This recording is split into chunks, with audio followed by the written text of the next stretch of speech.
Okay, so if you don't mind, we'll just kind of get into it, and of course, like I said, it's kind of free form, but any making of stuff or just weird observations you want to make are welcome. So we're going to go pretty non-linear for the most part. Well, I'm glad I'm going with the house style, with the hairstyle. Yeah. We're all rocking well. it now. No hair in this one. Okay, so we're 1986, I believe. In the year 1986, Highlander won the Academy Award for Best Movie Ever Made. Which Academy Award was this? For Best Movie Ever Made. Oh, right. That's a line from Talladega Nights. Oh, geez, I should know that. Okay, well, we give awards where they're due. Yeah. Oh, okay, that might be in our thing or not. Anyway, yeah, we are getting into the Highlander today. This being Matt. This is Luke. In the Sci-Fi Sanctuary. So I want to get just a touch into where we first came across this film, because something kind of blew my mind here. So for me, my dad was a big fan of this film, had it on tape. Obviously, growing up in the UK, Queen was a big deal, and my family all loved Queen. So Highlander was like, alongside Flash Gordon, is just like, you gotta like this film. It's a Queen film. So, like, yeah, I don't think I'd watched it in maybe 20 years, but I do remember watching it as a kid, and there were little bits in it which came back to me. Yeah, so when I was growing up, I remember seeing the TV show, the spinoff, The Legend Continues.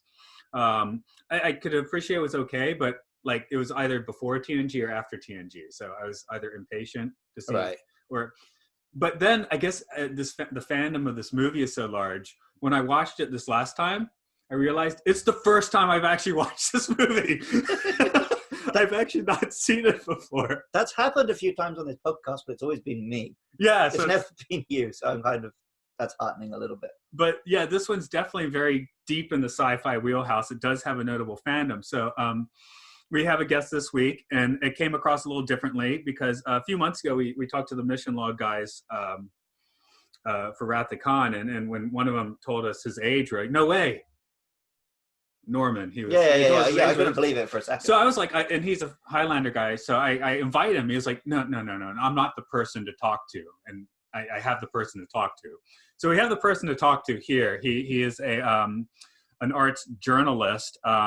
Something I noticed is he's written some books on tremors, which is awesome. And more recently, he's done a book on the Highlander, which is a kind of magic, the making of the original Highlander. I believe it's, as of this recording, it's out in the UK, but not America quite yet. But this is Jonathan Melville. So thank you very much for joining us today. Thank you. Thanks for having me. Yeah, the book is due out on the 7th of December in the US. Yeah, I had a look at that, and because I saw, it's not out yet, and then I was like, I should look at the UK site. Oh, it actually is out there. So, right. Well, it should have been out earlier in America, but brilliantly, it's been so popular that the publisher had to get more copies printed in America rather than just sending them out from the UK. So yeah, that's why it was delayed, because they're waiting for more to be printed. When you started that story, I assumed it would be a COVID thing, so I'm glad it wasn't. No, thankfully not. Yeah. When people hear this podcast, it should be available everywhere, so something to check out. But Jonathan, can you tell us how a little bit about your trek into the Highlander lands, so to speak? Yeah, well, I was 10 in 1986, so I was a little bit too young to see Highlander at the cinema. So it took me quite a while. I lived, not to give you my whole life story, but when I was 10, bizarrely, the month the Highlander came out in the UK, I moved to the Highlands, strangely enough, into a little place where there was no cinema, and the nearest cinema was like 2 hours away. So I didn't see Highlander, I didn't see it on video for years. So the first time I saw it was at the cinema, but it was back in Edinburgh, just to be more confusing, at the Cameo Cinema, which is a very famous cinema here. And it was a midnight double bill with The Crow, because The Crow had just come out. So this was 1994, I think, and The Crow was quite new. And so they decided to partner it with Highlander. So I was kind of blown away by both films, really, but in particular Highlander. Of course, because it was set in Scotland, some of it, and actually filmed here. And in Scotland, we don't have much of a film industry. It's probably really, there isn't one. So I think anytime that there's a film that's set here or made here, we kind of embrace it a bit more, because it's like, oh well, it's sort of Scottish. So I've just kind of been a fan since then, but never an obsessive fan. Like I don't, I didn't really collect all the merchandise or buy all the sequels on video. But then a few years ago, I wrote this book on Tremors, as you mentioned, and I was kind of looking to do something else, a follow up. And Highlander was one of the films which I didn't feel had much written about that first film. There's a book that covers kind of all the films in brief, but only 11 pages is on the first film. And I thought it needed a bit more. So, so that was 2016. And I was just looking to try and get some interviewees. And then it was announced, because it was the 30th anniversary. No, what anniversary was it? I think it was the 30th anniversary at that point. Or was it 35th? My time was going, I'm losing track of time here. 86, 2000. 35th, I think. 30. 30, yes. Anniversary in 2016. That's right, yes. I'm coming up to speed now. And anyway, it was announced that Clancy Brown was coming to Edinburgh. And I was working for an arts website at the time. And I said to them, can I go and interview him? And I did. And so I got about maybe half an hour with him. And Clancy Brown, I don't know how much you know, but he has kind of backed away from Highlander over the years. I think he had this kind of he was very young when he made the first film. And he had kind of a bit of kind of a tough time, I think. With it. And so anyway, he backed away. So this was really the first time he'd been talking about Highlander for many years, I think. And so I got that interview, and that was the first one. So that was where it all started, really, was that interview with Clancy Brown. And from there on, I just started reaching out to lots of other people. And by the end, I had about 60 interviews. And now the book is out. So that was kind of the longish version of how we got there. Yeah, it's kind of a movie that has, a long shadow. As I said, the shadow got over me, and I didn't even realize I hadn't been to the source of the whole thing. So, yeah, I think we all kind of know sort of the main beats of sort of what's happening here. But it's not like it's one where it's the first one's obscure and then the other films are mega hits. None of them have been huge, but somehow it's entered through osmosis the culture.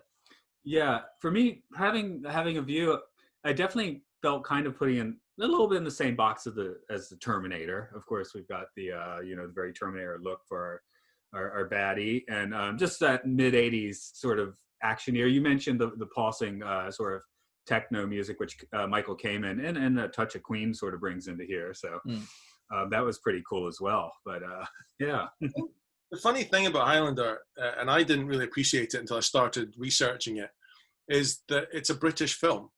And it's, for Britain, we don't really have I'm going to say this and probably be completely wrong, not thinking lots of films, but, we don't really have a huge track record in successful, we have films made here like Star Wars, of course, that is a sci-fi film, and a lot of Alien and things are made here, but not necessarily funded here, which is what happened with Highlander. It was funded by a British company called Thorn EMI. And it was only distributed in the US by 20th Century Fox. So it's just funny that this little British film was kind of trying to compete, I suppose, with a lot of the bigger sci-fi films and fantasy films. So, I mean, you mentioned it was never a huge success. That's true, and that might be part of it, just the fact that it was, I don't know, maybe because it was a smaller company, and it's the deal that they had in America with Fox wasn't great, and one of the producers sort of fell out with 20th Century Fox, and so it didn't get distributed very well in America. And because Fox didn't have any investment in it, there was nothing really to force them to promote it. So I think that's kind of part of the reason it just sort of failed really at the box office, because if America had been bought into it financially, they would have put more money to promote it. So yeah, it's just this funny little British film that is pretending to be American. No, I remember seeing it on a lot of VHS shelves in the late '80s, and pretty much being tricked. It looked like just fit in with everything else. So I guess that sleight of hand actually worked out pretty well. It took some pretty notable legs in America on video, I think. Yeah, totally. Well, that's the beauty, isn't it, of video? Like with Tremors, I mean, that was a flop at the cinema, and video is what saved it and made it a cult favourite. And yeah, Highlander is exactly the same. If video hadn't existed, we might not be talking about Highlander now, because it would have just come and gone at the cinema and nobody would remember it. So we have a lot to thank VHS for. Well, let's get ready to take a deeper plunge into the Highlands. Can you take a deep plunge into Highlands? I mean, high, you go up. Okay, a deep jump into a large jump. Anyway, here is the story of the Highlander. And I'll do that later. So what we'll do for the moment is just kind of talk about the actors and stuff. And I just want to lead off things with, I think it was 1996. I had a class trip where we actually went to Europe, and we had a tour of the Louvre, right? And we had a tour guide taking us through. He had the most bizarre accent ever. And I've had trouble explaining over the years like what it was. It's Christopher Lambert's accent in this movie. I mean, the first thing they say is, "You talk funny." I mean, it's kind of cool how he talks, but yeah, it is just such a strange mismatch of accents, which really does work well here. It's like perfect. Well, yeah, because like his response to that is, they're like, "Where are you from?" So I come from many places. Yeah. he does sound like a guy who's just not quite from anywhere. Although, if we're going to talk about Christopher Lambert's accent, how did he do? Well, he learned English for this film, did he, basically? He played Scottish at the start of the film. Well, that's it. I mean, we're not recording this, but yeah, are we? Or we're rolling. We're just rolling. It's all recording. Yeah, right. I go editing about later. Yeah, well, Christopher Lambert, yes, when he went for his interview with the producers, he could speak maybe one or two sentences. I think they said, Bill Panzer, one of the producers, he said, "Hello, very nice to meet you." I think that was about all he could say in English. And so the producers were a bit concerned, because they thought, we've just spent a small fortune paying for this guy. Because of course Lambert was doing well with things like Greystoke, and I think Subway he'd done in France. So he was really on a high at that point. And they were like, "Oh, we thought you could speak English," and they brought in this voice coach who was from Scotland, bizarrely. Joan Washington was her name. She was from Aberdeen, and at the time she was the girlfriend of Richard E. Grant, and now they're married. So that relationship lasted, thankfully. But yeah, so Lambert had a Scots woman able to teach him the accent. Plus, of course, he had Sean Connery working with him every day. So I think Connery would sort of give him little tips here and there on how to pronounce things. So no, I mean, he tries. I think, yes, of course, it's not. He doesn't really sound Scottish, but I think he did a good job. I've heard worse. I've heard much worse. Yeah. I'm just. It gives Luke and myself hope that here in Japan we can trick someone to giving us a Japanese role with 2 sentences of Japanese, which is about the best we can do. Yeah. People always point out the fact that you've got the French guy playing the Scot and the Scottish guy playing a Egyptian Spaniard. Yeah. I mean that. Yeah. Of course, that's the thing with Connery, isn't it?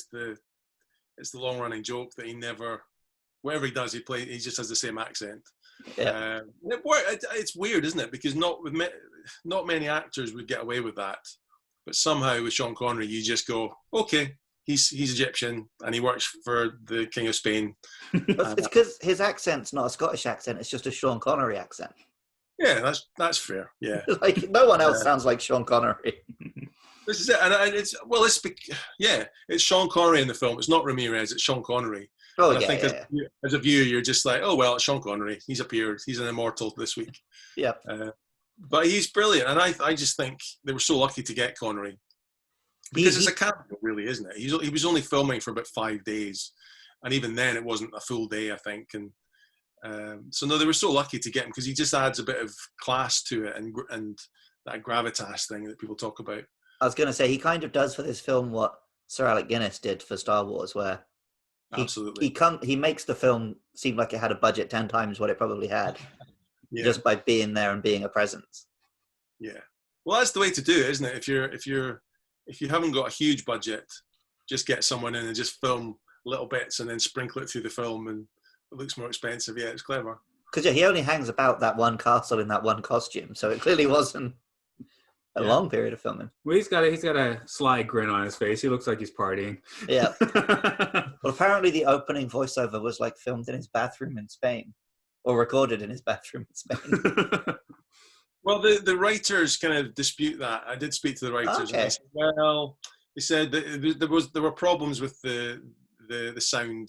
They said it wasn't the toilet, but there were issues with the sound guy that went to film it. So yeah, I'm just going off Wikipedia, but that'll probably all get updated now that there's a book on the facts. So. Well, that's it. Yeah, it's a good story, and it's everywhere, that one. So yeah, it probably won't go away. I'm a musician. I've recorded vocals in a toilet before at a quote unquote professional studio. So it happens. Yeah. I guess any other actors you really want to highlight here? I mean, Lambert and Connery are obviously the most obvious, and Clancy Brown we mentioned a little bit before, but yeah, when we did Starship Troopers, I was like, I recognize him, and now I know where it's from. Yeah. He's the Kurgan. So. Yeah, no, he is. I mean, I think he is great in the film. I mean, when I spoke to him, and in interviews over the years, he has sort of said, I think he was a little bit disappointed. I mean, the original script, I think he read, or certainly when he spoke to the original writer, who's Gregory Wyden's original script had everything was a bit darker and a bit more serious and a bit more, he went into psychology a bit more of the characters. And I think that's what Clancy Brown really liked. He kind of liked that fact. He said the Kurgan isn't crazy, or shouldn't be seen as crazy. He should just be seen as learning as he goes through the years, and kind of, these immortals are sort of are here for obviously for forever, but for so long that they're learning all the languages and the philosophies, and they're smart guys, not necessarily crazy. So when this new script was written that was a bit more blockbustery, an action film, and the character became cackling, I think is what the author, the original writer said, like a cackling madman. Clancy Brown, I think, was sort of saying, oh, well, is he really? Is he that? So I think there's a little bit of a conflict almost between Clancy Brown and the character, because he doesn't quite believe that he should be what he's playing. But I think he does well, and he has to do it, and he gave into it, and he said, I went with the madness, and I just went a bit crazy in the film. And I think as well, when he was filming, he didn't always speak. He was maybe not nasty to people, but I think he was a bit more distant from other actors and people, and the cast and the crew. So he would maybe disappear and go back to his trailer, whereas Christopher Lambert was more, he was happy to chat to everybody and just sort of sit and watch other scenes taking place. So I think there was a bit of, I think it was Christopher that said that he felt Clancy was being the Kurgan more. So maybe not quite method acting, but maybe a bit more towards that. So, but I think it works, and I think he's a great villain. Yeah, I was thinking, yeah. That might be one of the things that kind of makes this almost like fake out as a Hollywood film. Like, it makes a few of those like gloriously bad decisions where, having the Kurgan being psychologically deep. Of course that's better, but just that little bit of camp might be a little bit of the special sauce here, so to speak. Well, if we've got a very cold, calculating Kurgan, then it really would have just been the Terminator. Yeah. Whereas what we got instead was something very memorable and entertaining to watch. Like, you hate him, but you love to hate him. He's a great villain. Absolutely, totally agree with you there. Yeah, and he does have these little moments, like in the church with the nuns, where he's like "Happy Halloween," and then he licks the priest's hand, and the bit where he sort of pulls after he kills the sort of survivalist guy in the street in the alleyway, or doesn't kill him. He puts the sword through him, doesn't he? I think. Yeah, runs him through.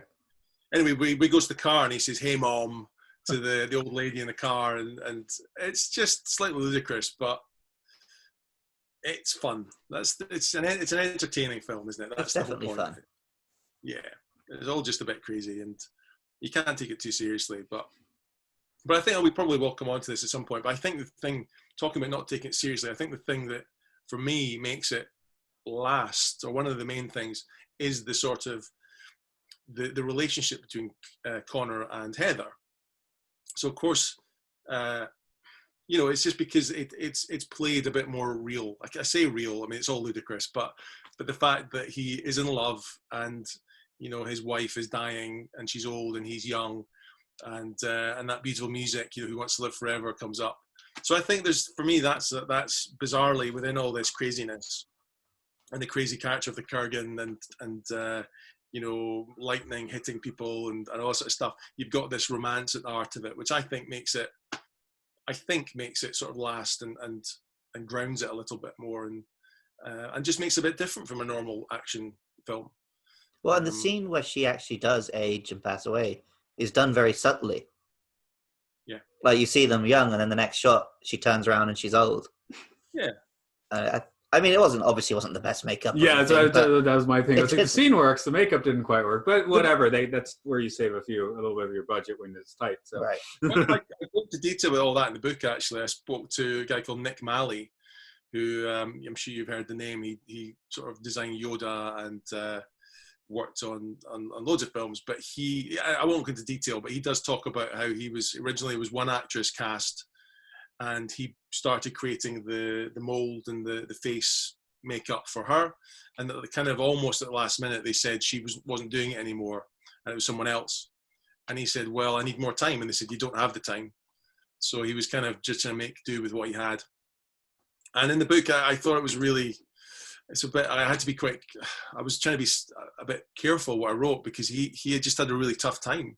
And actually that film and the effect of working on that film and the stress of it almost basically pushed him out of the film industry. So there's, you know, I wasn't really expecting to have kind of deeper moments like that in the book. I thought it would just be, hey, you know, someone created some makeup. But he said, no, it really affected me, and he collapsed on set, and he just never went back to doing films. So now he runs a little film memorabilia museum on an island in St. Martin, I think it is, and people can go and see the Yoda guy, I think the shop's called. Anyway, that's a tangent there, but yeah, the makeup. Yeah, you look at that, and this is the thing. This is why I wanted to write the book. You know, you watch the film, you say, oh, that makeup's not very good. You know, that wall falling down looks terrible. That fight doesn't look realistic. And I thought, well, I wonder why. So that's why I spoke to people who did it. And they say, well, we didn't have time, and, you know, the budget was cut, and the producers didn't want to do that, and this person was off sick that day, so we couldn't do that. So I love all that stuff. I just think it's fascinating. And I hope it adds an extra layer for people who watch the film to go, that's why that happened. Let's, I guess, move on a little bit to the design, and a little bit more of the behind the scenes, which we already got a little bit into. But yeah, it does have a nice, sleek 80s look. I guess lightning's the main thought here when you start thinking about the Highlander. Yeah, well, it does that one effect that every film in the 80s did, with the blue lightning and everything. But, you know, it looked fine and good, and I liked how it, like, blew out fuses and stuff. It wasn't just an effect. But when the big storms are coming in and it's over everyone's head, that is pretty dramatic. I enjoyed that stuff. Yeah, the blue lightning, it's probably this or Masters of the Universe, and this is a much better film. So yeah. Well, I mean, I'll mention the book again just to say, yes, I spoke to the guys who created those effects, and if people are interested in that final battle between the Kurgan and Connor, I spoke to because it was all done by animation, cell animation. So I spoke to the people that were working in Soho in London till late at night, overnight actually. They were sleeping under the tables while they were animating this film, and loads of people came in from around different films and who were working in London at the time just to help out. And one guy was working over Christmas. He had to sleep in his office over, I think it was Christmas Day and Christmas night, just to do the work. So, but they didn't really know what they were doing, and that's another fascinating thing about it. You know, the Russell Mulcahy director said to them, I kind of want it to look good, and I want some effects and blah blah blah. and the guys doing it didn't really know what they were doing, and they were saying, "What is this film? What's happening here? Why are there like creatures coming out? And what is it?" Nobody knew. So it's amazing we got a film that is as watchable as it is. I think, because a lot of times people are like, "What is this?" I just don't understand it. It's weird. Well, it's kind of one of those situations where if they'd known what they were trying to get across more, it might not have been as effective, because Maybe. it's so bizarre and nonsensical that it is, oh yeah, this is just some like unknowable ancient power that he's just received. If it made perfect sense, maybe that wouldn't quite have the effect. And all that was a juxtaposition of so many locations. We got dirty New York streets, some very beautiful shots in the actual Highlands. I mean, it's pretty wild. I think most of the New York streets are like British back alleys. There's definitely some Central Park in there, which look nice. Yeah, you're right. Some of those are London, and well, they went to New York, I think, for about 7 or 8 days, and filmed in the streets, and I wish there was more of that, because I think that period of New York, New York in the 1980s and 70s and 80s, as horrible as I'm sure as it was and grimy, I would love to, I'm sure we'd all love to have seen that and walk down those streets. Whereas now, of course, it's all been gentrified and much safer, which is great. But I got the tail end of that. I think I had a junior high class trip where we went to New York City, hotel near Times Square, and the class president went out and got mugged. So okay. yeah, maybe I don't want to see it then. Maybe I'm glad I missed it. But then, when you're walking down like that era New York, I feel like you look up at the buildings and you just expect to see Spider-Man come around the corner. Or Stay Puft Man, or King Kong's bashing at something or something. Yeah. I guess it's a charm in New York, and that's why it helps. They have a few Central Park shots and so forth. But Jonathan, could you tell us a little bit about those the locations in Scotland, because those certainly stick out. Yeah, well, the battle scenes took place in Glencoe, which is it's kind of I can't really explain the geography, I suppose, because you have to look at the map, but it's sort of northwest of anyway, it's the west coast of Scotland. Let's just say that. So Glencoe is very remote, and they had to, for the battle sequence, they had to get hundreds and hundreds of extras there, and that was one of the most interesting things to write about. Was speaking to some of the extras. I managed to track down some of the extras who were there, as well as some of the like an assistant director who was there, a lady who did the makeup who was there, a guy that played at the start of the film. There's a Chief Murdoch in the film who's on the horse beside the Kurgan. I managed to get hold of him. So they just all sort of spoke about the rain. And as we speak just now, it's raining outside here. But it rained all the time for the sort of week that they were filming this battle scene. So there was lots of mud. And because they had maybe a couple of hundred extras, but the battle was meant to have maybe, I don't know, 600 or 700 people in it. So they all had to, one day they were all dressed up as the MacLeods, and then the next day, and they would come running down a hill, and then the next day they would dress them up as the Frasers, the same people, and have them running up the same hill, and they would try and film it so it looked like there were more people than there were. And there are just lots of stories in there about Sean Connery taking some of his the photographer David James for whiskies in this little Glencoe pub. I think everybody was in the cold outside fighting, and he went off to have a whiskey and sit beside the roaring fire in the middle of nowhere. And Sean Connery was flown about by helicopter most of the time, and he was staying in a castle. So I think he had quite a good time. He comes across like he was having a good time. Yeah, exactly. And there's a really nice scene. The beach scene is filmed up near a little village called Malig on the west coast. The rain's fair coming down now. We're getting the Highlander storms here. And you feel the quickening?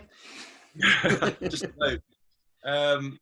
But they filmed on this little beach, and I went in search of the beach a few years ago, and I thought, because I was over that sort of side of the country on holiday for a few days, and went to this little train station in the middle of nowhere, walked for an hour, found this beach, and I thought, oh, this is fantastic. I found the beach, took some photos on it, walked an hour back to the station, went back to where I was staying, and realised I'd got the wrong beach, and the proper beach was over the next hill, meters away, really. I got the wrong beach, so I had to go back again. So it's really remote, and it's not very well signposted, but it's beautiful. You can still find it, but you really, it's difficult. So I can only imagine this film crew trying to find this beach in 1985 in the middle of nowhere. It must have been really quite tough. But it looks beautiful. And then Skye, the Isle of Skye, which is another beautiful place. They kind of did some filming there on the top of the rocks, you know, when they're doing their sort of sword training. And so it's a great advertisement for Scotland, I think. And I think it looks beautiful. And Elandonnan Castle as well, which looks amazing. Of course, it looks just the same now, 40 years later or 35 years later.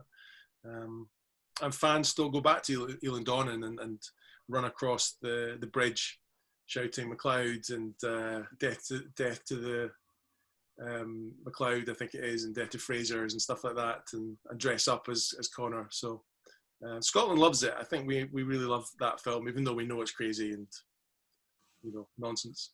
Yeah, part of the reason I love the fact that I live in Japan is I love mountains and hiking, and I come from like the very flattest part of England. So I've always said if they ever do send me back, then definitely gonna have to move up to the Highlands. They look absolutely gorgeous in this film. Yeah, no, it looks amazing, and it was just really nice. Like I say about all this, really, just talking to people who were there and who built the little village of Glenfinnan beside Elandonnan Castle, and you know, they brought in the chickens and the cows and all these things just for a few days' work, and that was great. It was fun to. As a fan, I sort of tried to almost immerse myself in what it must have been like at the time, and hopefully that comes across to the readers a little bit, is what it was like walking through the little village of Glenfinnan and when they were making it. So yeah. Now on the way up to record this podcast, I was talking to a friend. I told him what we were doing, and he just said, "You have to talk about the claymores." So a little sword talk. I don't know. I live in Japan, of course. You know, the 600 BC Japanese sword. I really, double took at that, but then of course it turns out that is weird. Yeah, they're aware it's weird. I thought they just thought that's when the samurai were around. No, so you know, that one attracted me. But yeah. Could you tell us was there anything special going on with the swords, or did they just have like cool props? The swords were often not real. I mean, I wish I knew more about swords, and that was a part that I didn't go into a huge amount of detail on because I'm not an expert. But I know that I don't know how much you know about Christopher Lambert's sight and the fact he can't really see very well. He's very myopic, and in some of the behind-the-scenes shots, he's wearing glasses. So when they started doing their fight sequences, a lot of the times he just didn't know what he was doing. He couldn't see what he was doing, and some of the stunt guys were just amazed that he did so well, because they said, you know, he couldn't see what he was doing. And there are a couple of scenes, I think, where he does hit a tree that's kind of made of balsa wood, and I think he had kind of a tree stuck on the end of his sword, and he was like, what is that? What's happening? What's this?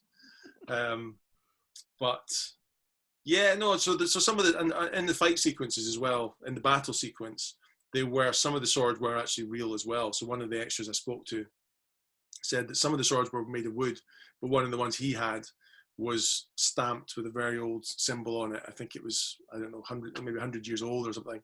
And he said you just had to be really careful because safety wasn't always a priority, because there were so many people on set filming that battle sequence. They couldn't always, you know, health and safety these days would be very different. Whereas then they were kind of hitting each other or hitting their what's the word? Shields and things, whereas maybe they shouldn't have been so violent with them. So no, I think there was, health and safety wise is really the most I have in the book about what they were doing with the swords, but sadly I don't have all details on the claymores and things like that. No, I had my request on the way in, so I have to bring it up. But Claymore's like, I thought Claymore was like the mace. Maybe it is. Oh no, it was Claymore, the big ass sword that like the Kurgan has. I think that was the idea. Yeah, anyway, he has got a very cool sword.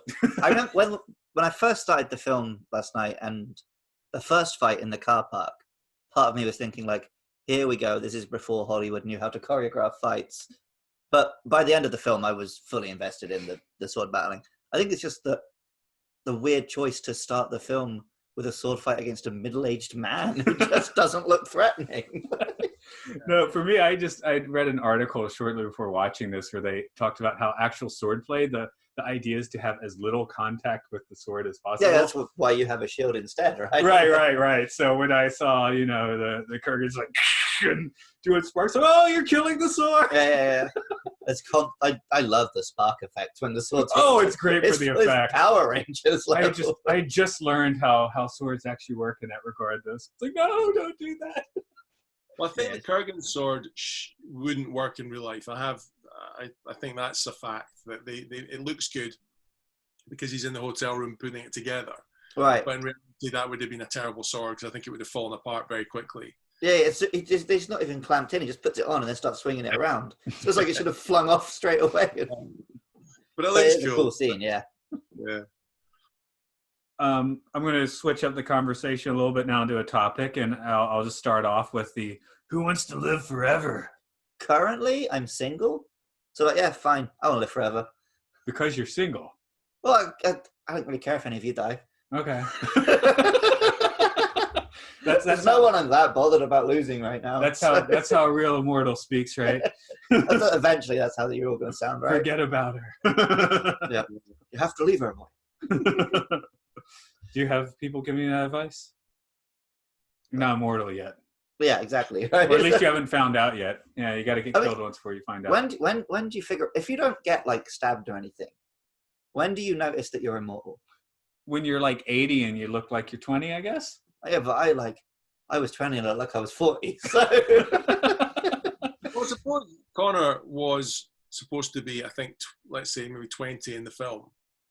So I think he was aging properly until he gets killed. Yeah, that was my sort of headcanon that I made for why they look different ages. So I guess they look the age of when they first die. Exactly. So if he did live, like if he got to 80 and then was hit by a car, he would be an 80-year-old immortal. Because I guess Sean Connery's character Ramirez is older, isn't he? But yeah, I think in the TV series, I don't really watch much of the TV show, but there was, I think, a child immortal. Okay. Because they were, I think, killed as a 9-year-old or something. Right. So that's when they are frozen in time almost as a 9-year-old.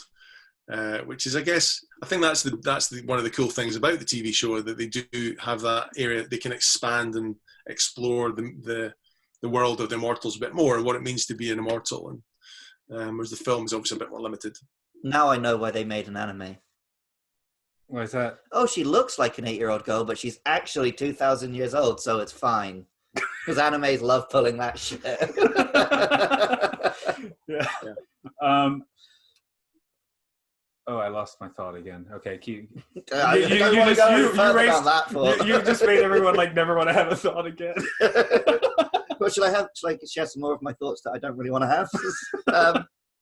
The one bit of this film that I legit really didn't like is when, right before the third act, for no real reason, just to give a bit more motivation to the fight, he just drops the fact that he raped Heather. It doesn't It doesn't impact her characterization at all. She's been victimized to give Connor some extra motivation. That's real shitty. Yeah, that's like some shitty misogynistic writing. And it's such a throwaway scene. That should just be cut out of future showings of this film. It adds nothing.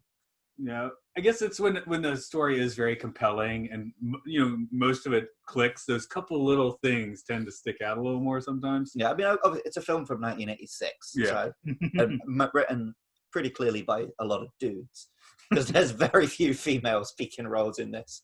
Yeah. There's 2 love interests and a prostitute. Oh, and an old woman. I think the TV series did have a few more roles of note as well. Yeah. But one thing that does work here is, I guess, the vagueness of the immortality works here, because in the sequel they unfortunately tried to explain that. Right. Doesn't the second one get into some aliens and shit? It gets totally wild, yeah. Doesn't the third one then ignore the second one? Yeah, it's a direct sequel. It goes Terminator style. Another Terminator parallel there, I guess. Yeah, the sequel. I watched Highlander 2 recently, the Renegade cut, which is Russell Mulcahy's edit. And it's just not a very good film. Some of the effects are fantastic. There are some really nice visuals in the film, but watching the fight sequences, bizarrely, they're just quite slow.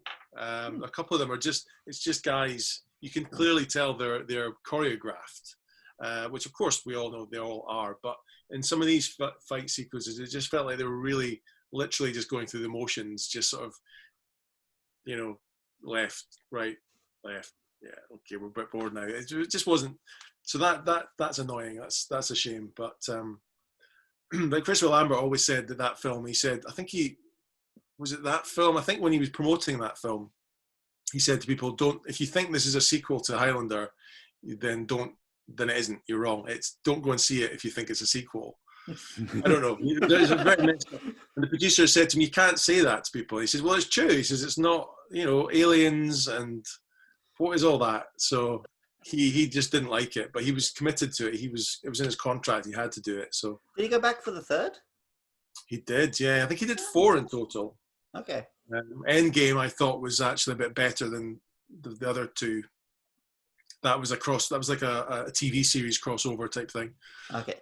Excuse me. But yeah, the TV series was well, as we've said already, it's very popular, but the films they didn't have much luck with the films.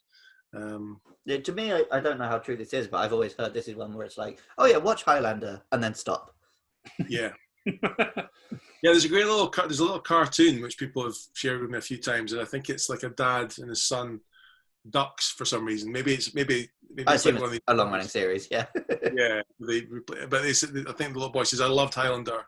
Are there any sequels?" And his dad just looks at him and says, "No." Yeah, I've seen the same joke for Matrix as well. Yeah, it's probably. I think they probably just changed out the maybe, name yeah, could be. But it's true though. Yeah, the sequels, you never have to watch the sequels. But at the same time, I have watched. Sometimes I'll put them on, and it's. I don't know. I think it's that character of Connor that I think if I think we're probably fans of Connor, or at least of course you want to see what happens to that character, but it's just a shame that nothing much good happens. It's just, the films are not good. Yeah, it's a funny one. Yeah, he's definitely likable and watchable. And like we were talking about with his accent, he's just so unlike anyone else I see in films. He's unique to watch. Except the guy that gave me a tour of the Louvre. Was he in a film? No, he's in the film on my mind.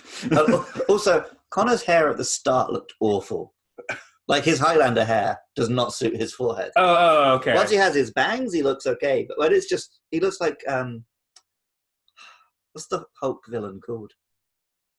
Oh, the leader. Yeah, he looks like the leader. He's just got the big forehead. It looks like. But yeah, once he has a proper modern hairdo, he looks okay. Let's talk about the Highlander in the year 2020. I guess it's more of a niche thing now, but again, I was pretty familiar with the mythos or the fandom, but actually came to this pretty fresh, and I quite enjoyed watching it. So, which is good. I didn't, watch it and be like, oh my God, what did I get myself into? So, if I put my real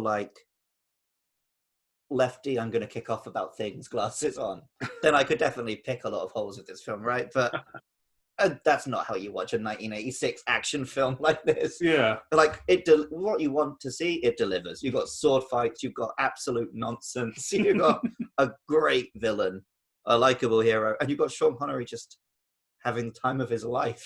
So, because like I said, I watched it as a kid, and in the intervening years, I think my dad must have gotten bored of it, because in my head, I'd heard is people saying it's actually not that good. It's a bit of a crap film.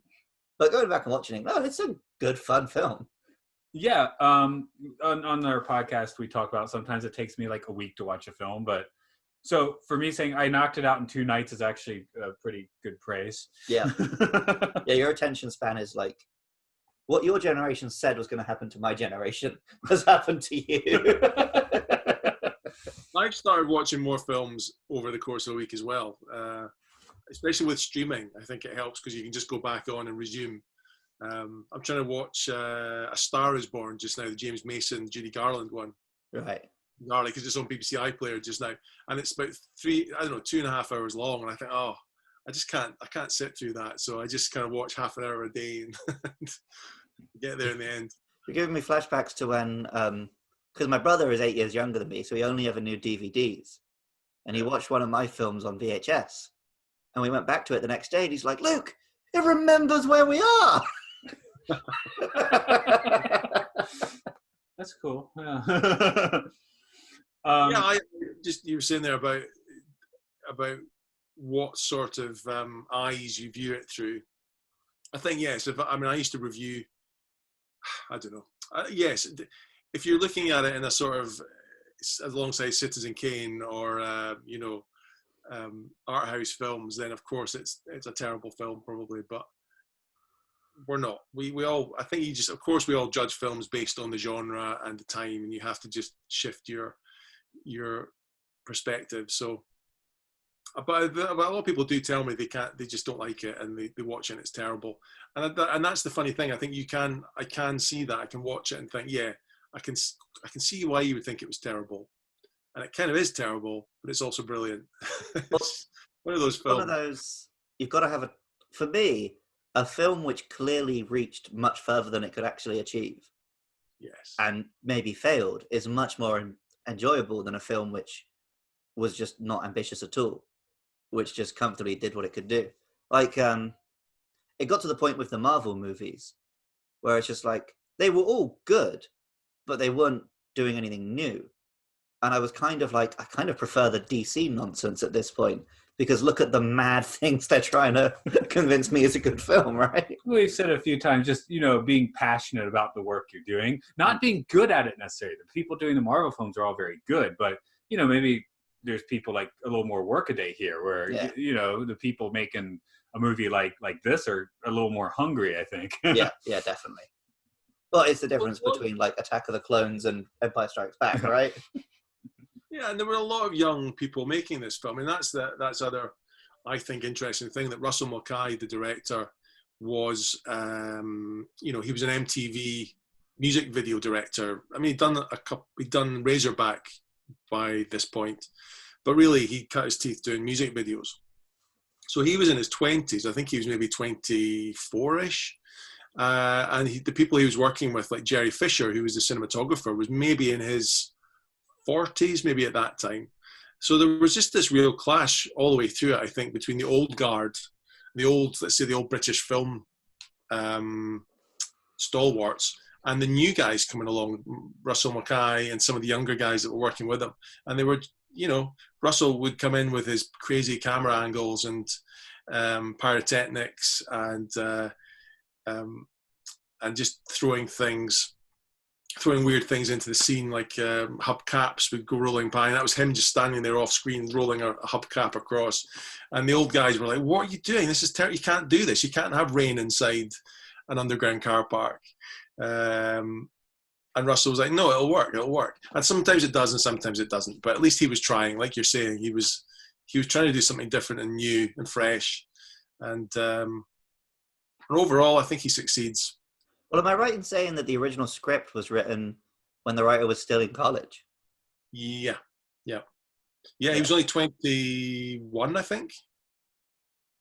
Because there are elements to film where it's like, yeah, this is the film I'd have written when I was 19. It's like, it's a cool guy who's a playboy, immortal, with a samurai sword, fighting like this. I think one of the first things she said to me when I met you is, "I'm writing a samurai novel." You are correct. Samurai are cool. I finished it, but now I'm getting a little bit of cold feet about whether it's really culturally insensitive. Just make one of them mortal. My samurai novel, hit me up on Twitter. Just moving into space, man. I also wrote Dirty Dancing, but in space. That is still online, I think. I'll send you the link. Brilliant. Before too much time runs away from us, unlike the Immortals, are there any other big points that any of you guys want to bring up on this movie? Just something to get off your chest. I think I said everything I wanted to bring up. Yeah, same here, I think. We said Sean Connery so many times. just the music, I suppose. Yeah, I was about to say we need to shout out Freddie Mercury once or twice, and the other dudes in Queen. Yeah, I mean, and also just the fact that there's a talk of rebooting it. I don't know what you guys think of that. I mean, personally, I think go for it. I mean, the original exists and always will. We've got that, so what's the harm in trying again? And Yeah, I feel like it was almost rebooted in the form of the Jet Li film, The One, is kind of a similar premise. So I definitely think a Highlander made today with modern like fight choreography and maybe I don't think they need to change much other than just do it with a bit more money and with the lessons that have been learned in the intervening years. And like you say, the original's not going anywhere. Yeah. I very rarely am I one of these guys who's like, I can't believe they're making a remake. So I feel like it will not have the soul that this one has. I think it's very unlikely that we're going to get a new Highlander, which is in the same wheelhouse as this one. But I very much want to see it. I feel like it would go better in the Verhoeven remakes here, your RoboCops and Total Recalls, which, to be honest, I didn't completely hate as much as everyone else. But I feel like there is a little more space here to grow on. No, because this film, it's not like this film has loads to say other than aren't sword fights cool. So, you can't like, there's no message to get wrong. So I feel like it's just like, if you find a guy who just really likes filming dudes having sword fights in New York City, then you're going to probably get a good Highlander film. Well, I at the moment it's the team behind John Wick films that are due to bring this back. Chad Stahelski is due to direct it. I mean, it does change every few years. Someone else is announced, but he's been with it for a long time. That makes sense because Keanu Reeves is immortal. So. Oh, and I mean, if you watch, of course, if we've all watched the what they can do with guns, and I think in the third film there is a bit of sword work. There's some ninjas. I can't remember if there was much sword play, but there must have been a bit. Yeah, but I think they could do amazing things. It could look gorgeous, and I think, and also just because with the original Highlander, they didn't plan sequels. They didn't know what the world should be, and then they had to try and make it up as they went along and retrofit it. This time they've got a chance to actually build the world first. Build that world, give us the new Connor, and just make it into something that actually deserves to be over a trilogy or. I can imagine if we get a new one, it's not going to end with anyone getting the prize. Probably, yeah. Which is why I would quite like to see it as a Netflix thing or an Amazon thing. I think it deserves. This is actually I'm copying what I think Christopher Lambert said to me. Something about he would like to see it as a Netflix show because you can just tell it in chapters and you could just do so many fantastic things with. And I think the whole jumping back and forth in time would work so well in a TV show because you could dedicate like episode 3 to samurai, let's say, or episode 4 could just be set on a ship in the 16th century or something, and then you come back to the present. You could just do amazing things, whereas a film, of course, you're just limited to 90 minutes. So, but anyway, these days it's more like 150 minutes. But well, that's true. But no, I hope there's a remake. Partly so I can try and go and see them filming it in Scotland if they come back here, which they have to. If they're going to call it Highlander, they're pretty cheeky if they don't. I mean, we've got Highlands here. It could just all be samurai. Yeah. I had my friend go up to Natsu Island today. Whoopi woodpecker, a Mayan raft ride, a little different than the one here. Okay, yeah, that's. I got some photos from him. Anyway, if you've gotten this far through a Highlander podcast, you're definitely going to have a look at your book, Jonathan. Can you tell all of our listeners a little bit? Give them the full rundown on your new book. Yeah, well, I think I've mentioned it a few times, so people are probably bored of hearing, but it's called A Kind of Magic, Making the Original Highlander. And yeah, I take people from the moment that Greg Wyden, who wrote the first script, had that first idea in the Tower of London in 1980, 1979, 80, right through to kind of 2020, really. And just like I've said all the way through, just try to take people into every scene of the film, really, behind the scenes, and just showing what was going on behind, who was standing behind a wall, pulling the wall down when they were fighting in front of the wall, and who was who was the guy that did the backflips in the underground car park. I actually found him because he wasn't the guy who was the stunt man in the film. He was someone else. I love the way it cuts from the guy doing the backflips to the fat old man running. Yeah. So I managed to track down him. The guy who plays the barman in New York and just says, "What do you have, Brenda?" I spoke to him. So, I kind of went a deep dive here, really. So if you're an obsessive like I kind of am, then I hope you'll enjoy it. I might buy my dad a copy for Christmas, only for him to not read it and for me to steal it in a year's time. And just to throw out, I had a look at the cover, and the cover artwork is fantastic. Yeah, the Scottish flag with the Highlander is pretty cool. Oh, I know, it's clever. That's a friend of mine, Ben Morris, who does a lot of art for Doctor Who magazine here in the UK. And he did the Tremors cover as well. And he only watched the film once. I said, "Could you do me a cover?" He said, "I've never seen Highlander." And he watched it once and he did that. And that was the first draft, really. Amazing. Nice. It worked pretty well for our eyes. So, pass it on. Luke, how about for people? You do that thing. I'll just shut up and let you do that thing.